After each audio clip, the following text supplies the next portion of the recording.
Good day. My name is Lieutenant John Russ. I'm with the Brentwood Fire and Rescue Department in Brentwood, Tennessee. This is my Chiefs 3 presentation, part of the Officer Development Program with the Leadership Development Certification Series brought to you by Columbia Southern University, the International Association of Fire Chiefs. This presentation will go over 4 different unit learning objectives that we will discuss the various objectives, how they apply in the fire service, and provide real-world examples of issues surrounding them. These will include leadership and management and community relations. We'll also discuss personnel development and mentorship, interagency collaboration and coordination,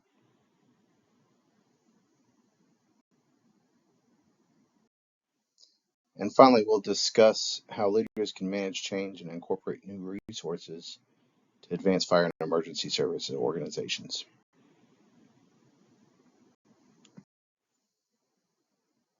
So our first unit learning objective is on leadership and team management, which is described by selecting approaches for inspiring members to achieve organizational goals collaboratively, recognize strategies for creating a culture of teamwork and professional development, identifying methods to mentor emerging leaders to promote succession planning and growth, and indicate tactics for resolving conflicts and challenges with effective communication.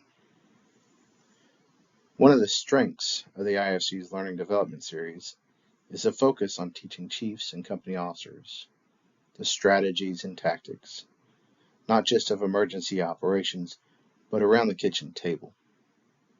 As a company officer, it's far more challenging to lead the firehouse than it is ever on the fire ground. As a fire service, we are more diverse as a workforce than ever before, which brings a lot of strengths, yet it also presents numerous challenges. We have focused for so long on teaching the importance of hiring a diverse workforce, but have we provided the necessary training to our leadership team on how to manage this diversity once it sets foot in our fire stations? It's more than just the stereotypical sense of diversity as well. While leading race and gender diverse companies brings challenges, there are also challenges with generational diversity, with religious diversity, and with political diversity. We're more politically polarized than ever before. Company and chief officers are being given little to no direction other than don't talk about it, which seems almost like an unrealistic expectation. Without discussion, there lies an air of distrust, an air of unknowing, and a misinterpretation that only brings a bigger divide. If anything, discussion should be encouraged, as long as it remains civil and in a matter of understanding, not of judgment. Our next unit learning objective is on community relations.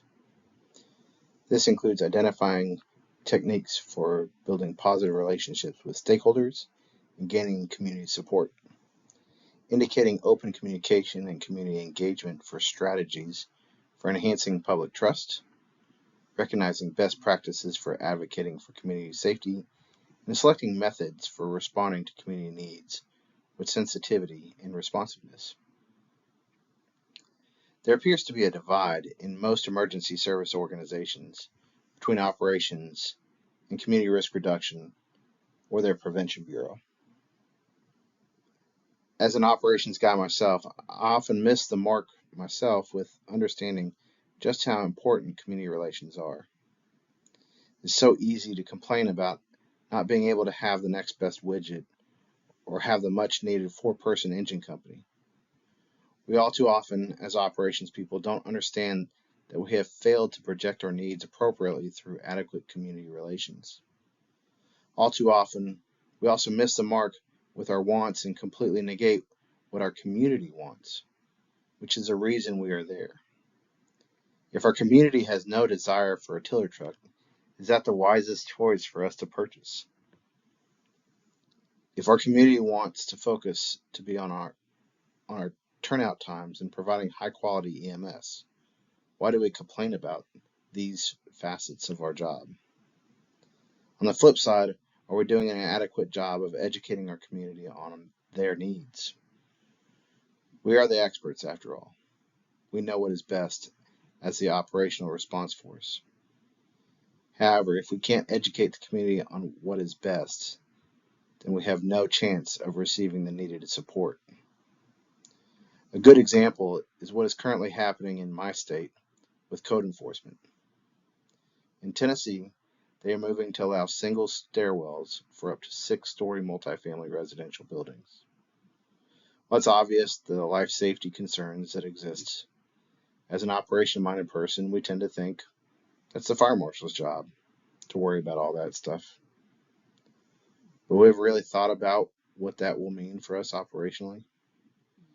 If we have a multi-tenant 6-story building with everyone coming down one flight of stairs, how do we set up on our standpipes? How do we make access with 2 or 3 companies going up the stairs with all our equipment and all those people coming down that same flight of steps?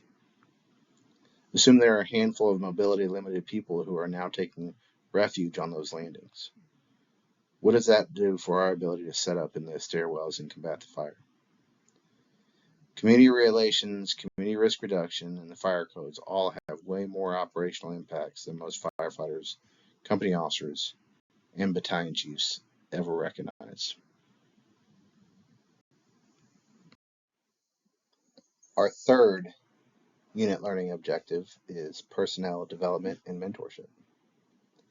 This is described as identifying strategies to mentor personnel for skill advancement and career progression, recognizing approaches for inspiring professional growth and fostering a culture of continuous learning, indicate tactics for evaluating personnel development programs and ensuring effectiveness, and selecting methods to advocate mentorship by cultivating future leaders within a department. So, what is the legacy of our organization? What is the legacy of our fire service? Who is the next Lloyd Lehman, Alan Bernasini, Dr. Dennis O'Neill, or Frank Brannigan? All these people at one point had a mentor who pushed them to do more, who pushed them to do better. They all seek professional development. When we look at the fire service today, it is worrisome that we may see history repeating itself. We are seeing established practices and institutions such as FEMA and the National Fire Academy, which were established after publications of America Burning in the 1970s, being challenged to their importance. Yet more people are dying in house fires than ever before, according to the National Fire Protection Association. It will take the next generation to learn from our great leaders of the past, to learn how they fought and overcame their struggles, so we can continue to grow as an industry. Leadership has a shelf life. Many fire chiefs will say that after 5 years, they've reached their service life for that organization. It's time to move on. I would argue that it's true not just as fire chiefs, but any leadership or program management role in the fire service. If you think about it, if you're charged with running the training division, after 5 years, it's time to move up in the next position, bringing new challenges and allowing the next person to bring in fresh new ideas to your training division. Through personnel development and mentorship, this transition can occur seamlessly. If done right, people can build upon an already established strategic plan and continue to grow the program, division, or the organization. Firefighters yearn for this growth. By passing down the wisdom from those senior, fosters a relationship as well as establishes an opportunity for learning. However, mentorship isn't something done just internally. I personally have just as many, if not more, mentors outside of my organization as I do inside. By having these external mentors, it allows me to have discussions without bias.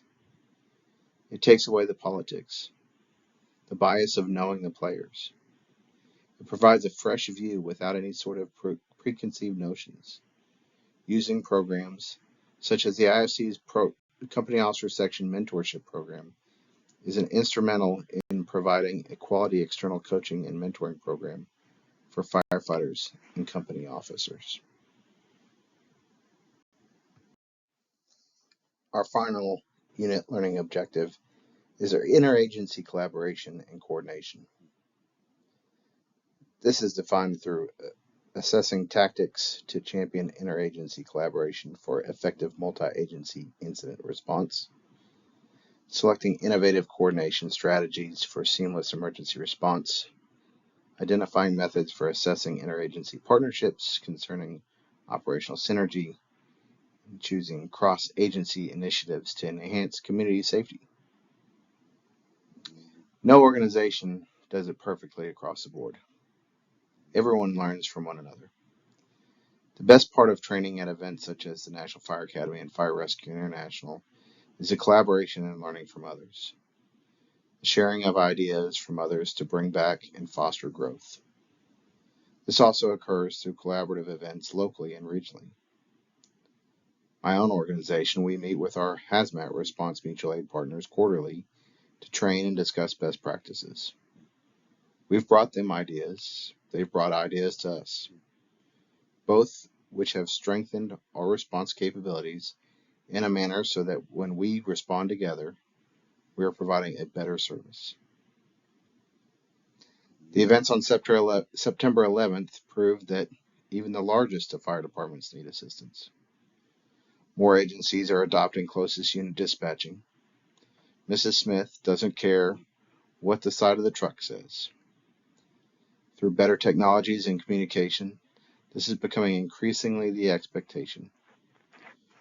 Mutual aid is no longer expected. Automatic aid is the expectation. Neighboring jurisdictions must work together in order to provide services. Jurisdictional boundaries are just a thing of the past when it comes to emergency response. It is even more important than ever before to stay engaged with state, regional, and national associations to foster relationships. Further development of accreditation programs and clarity and certification of capabilities is more important now than ever before. Through the use of all hazards incident management teams, programs, or through the development of response criteria to delineate typing definitions, such as water rescue teams, USAR teams, and hazmat teams. These provide a clear understanding of capabilities for when disaster strikes.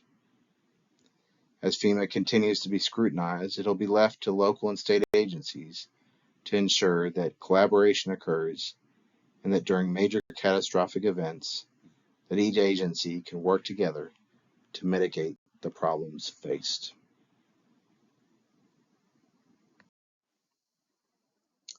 When talking about managing change in the fire service, there's three key aspects. As a fire chief officer, the first is to be patient. The next, be open-minded. And finally, be quiet.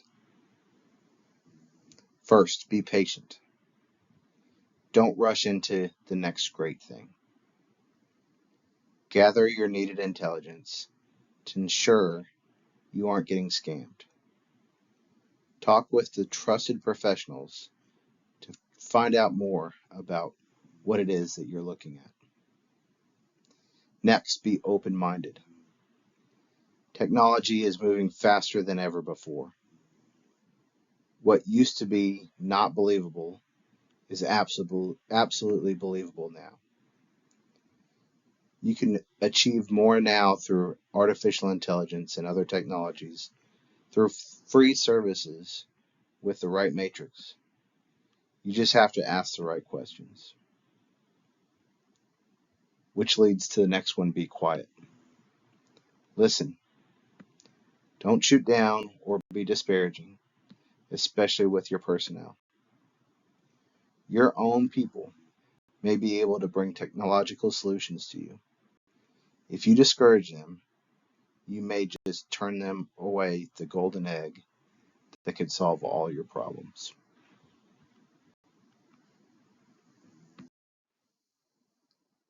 There are so many new resources coming, and we must be able to incorporate them to help manage this change. Artificial intelligence, as mentioned, is providing more resources than ever before. They just may be putting RMS systems out of business in the next 5 years. Nearest is coming. Are you ready? Be part of the solution in a national data set. Using CPSE accreditation as a tool, not just a sticker, help drive best practices for your organization. This is the same with geospatial data and new education and training programs. Finally, the new generation of firefighters are highly advanced in technological resources that could change your operation and provide you resources beyond your wildest dreams. Through the use of tools such as ChatGPT, Notebook KLM, and Ascribe, embrace these young men and women, and they will take your organization to the next level. If you don't, these individuals will disappear on you.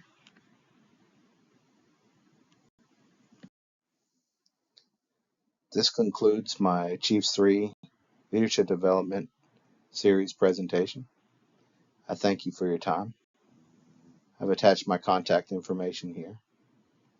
Should you have any questions, please don't hesitate to reach out. Thank you.